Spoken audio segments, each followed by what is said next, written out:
Pero yung pagpabalik naman. Oo, zipline na lang. Kasi dito din tayo dadaan. Dili pag ihapon mo agi pabalik.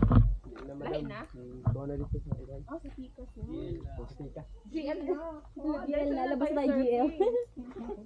Paano yung motor natin? Sa Israel tayo lalabas. Hatid na nila. Oo. Balay. Dito, dahan-dahan lang tayo ha. Medyo madulas dito.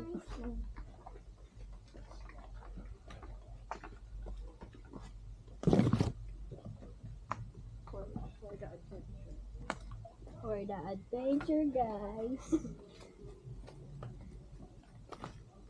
Laban lintadang uga. Linta. Pero may ahas na. Walang linta, ahas lang. Sabi ko sa inyo, dat ginamit na natin yung shoes natin eh. Ha? Walang as. Buhaya lang meron sa likod. Seryoso ba?